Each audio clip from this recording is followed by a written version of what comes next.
today bro, so 1 month after ng bagyong Juan. So ito yung update sa ating mga alaga, ating mga pabo, yung dalawang babae dyan ating binibenta. So yung ating mga may talaga malik dyan, so ready yan, nakakatayo next year. Tapos yung 5 manok dito, yung mga itim yan tulad yan, kasi nandun yung iba. The rest sa 31 of December matayin yan. Pero napagtabi tayo ng isa dyan kasi dati 6, hindi na bala kaso magandang klase yung isa.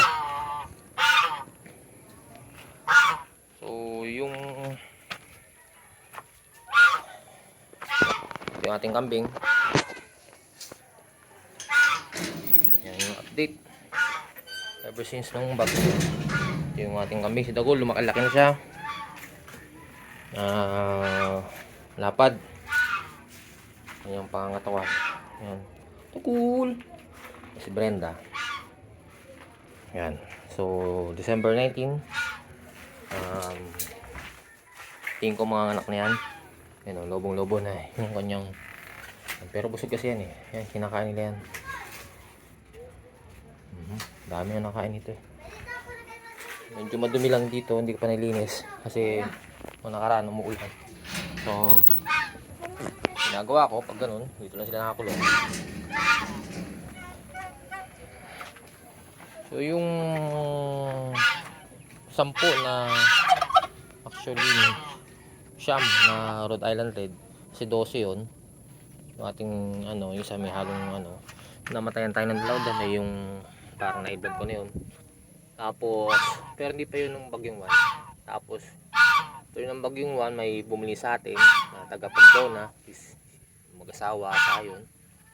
Yung ko mag-asawa, binili yung ating 4 months old na Rhode Island Red.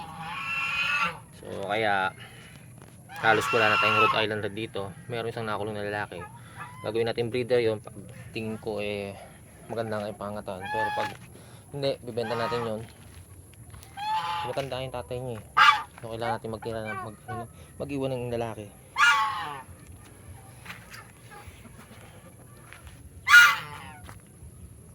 So yun, ito yung mga pabo.